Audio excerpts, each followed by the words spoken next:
यमराज जी की राजधानी के बारे में ऐसा क्या लिखा है जिसे पढ़कर मनुष्य भयभीत हो जाता है। इस पूरे ब्रह्मांड में अनेक लोग हैं। गरुड़ पुराण में ऐसे ऐसे शहरों के बारे में बताया गया है जिन्हें हमारा साइंस अभी तक खोज नहीं पाया है। ऐसे ही एक शहर का नाम है बहुभीति शहर, जो गरुड़ पुराण में बताया गया है। बहुभीति शहर से दूर यानी कि 44 योजन दूर यमराज जी की महान नगरी पड़ती है। सभी आत्माएं धर्म दरवाजे पर खड़े पहरेदार को अपनी आगमन की सूचना देती है। चित्रगुप्त अपने चमचमाते आसन पर विराजमान होते हैं। दूर से ही मनुष्य चाहे किसी भी संसार में हो, उसके सारे कर्मों का ब्यौरा सूची तैयार करते रहते हैं। यमराज जी की पत्नियां मनुष्य की इच्छाओं और कल्पनाओं की सूची तैयार करती है। इस तरह मनुष्य के सब अच्छे बुरे कर्मों की सूची तैयार होती है और यह जानकारी चित्रगुप्त के पास जाती है। दोस्तों, प्राचीन काल में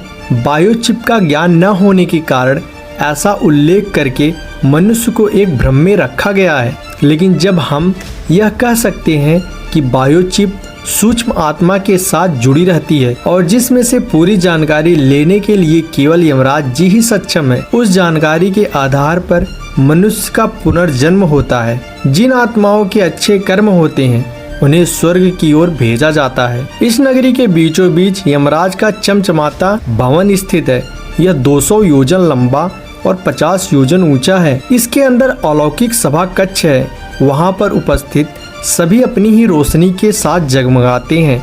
उस भवन में पहुंचने के लिए 4 द्वार हैं। भव्य आसन के ऊपर छत्र के नीचे एक बड़े ताज से सुशोभित यमराज विराजमान होते हैं। उनकी हाजिरी में हाथ में फंदा लिए हुए मृत्यु चित्रगुप्त कर्मों का प्रसंग करने के लिए तथा अनेक कर्मचारी आज्ञा का पालन करने के लिए उपस्थित रहते हैं। दोस्तों, यमराज जी के भवन में जाने के लिए गरुड़ पुराण में 4 द्वार बताए गए हैं। एक पूर्वी द्वार, एक पश्चिमी द्वार, एक उत्तरी द्वार, एक दक्षिणी द्वार। दोस्तों, पूर्वी द्वार में कौन से आत्माओं का प्रवेश होता है, आइए जानते हैं। साधु महात्मा देवी देवताओं को पूजने वाले, जो यात्रियों को छाया की व्यवस्था प्रदान करवाते हैं, क्रोध और लालच से वंचित, माता पिता की सेवा करने वाले, गौ, तिल, धरती का टुकड़ा आदि का दान, धार्मिक ग्रंथों का मनन अथवा सुनना, शुद्ध चरित्र वालों की आत्माएं इस भवन में प्रवेश कर पाती हैं।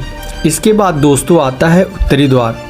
उत्तरी द्वार में पीले संदल के वृक्षों से महकता हुआ यह रास्ता वेदों के ज्ञाता मेहमानों का आदर सत्कार, देवी दुर्गा को पूजने वाले, शुभ कार्य करते हुए गति जो प्राप्त करता है, बनारस में जिसकी मृत्यु होती है, योग विद्या ग्रहण करते हुए अगर उसकी मृत्यु हो जाती है, दुर्घटनावश अगर वह पवित्र जल में डूब जाता है, दान पुण्य करने वाले इस रास्ते से सभा भवन में प्रवेश करते हैं। इसके बाद दोस्तों पश्चिमी द्वार आता है। दोस्तों, पश्चिमी द्वार हीरे मोतियों से संपन्न होता है। इसके रास्ते सुगंधित होते हैं। जो लोग धार्मिक ग्रंथों के कथित अनुसार कार्य करते हैं, शिव और विष्णु भगवान की पूजा करते हैं, गायत्री मंत्र का उच्चारण करते हैं, दूसरों के धन की चाहत नहीं करते हैं, गृहस्थ जीवन को कलंकित नहीं करते हैं, वचनों को निभाते हैं, सबके सुख की चेष्टा करते हैं, बुरी संगत से दूर रहते हैं, वह पश्चिमी द्वार में प्रवेश करते हैं। इसके बाद दोस्तों आता है दक्षिणी द्वार। जो लोग भयानक पाप करके जाते हैं उन्हें दक्षिणी द्वार से भेजा जाता है। दक्षिणी द्वार पीछे होने के कारण उन्हें भवन दिखाई नहीं देता है और उन्हें कोई सम्मान नहीं दिया जाता है। जो महाभयानक पाप किए रहते हैं उन पाप आत्माओं को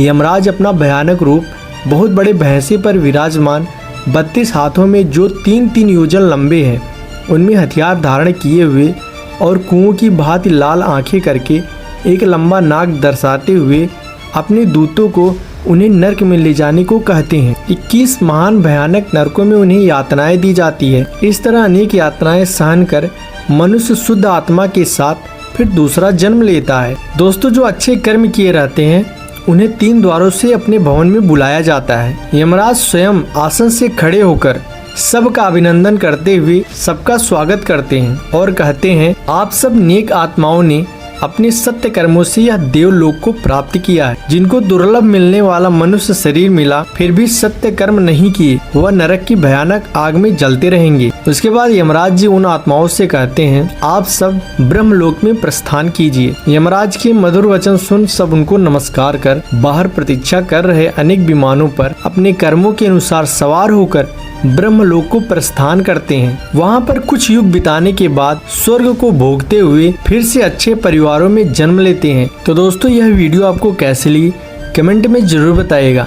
ऐसी ही वीडियो देखने के लिए हमारे चैनल को सब्सक्राइब कर लीजिए, लाइक करिएगा, शेयर करिएगा। जय श्री राम।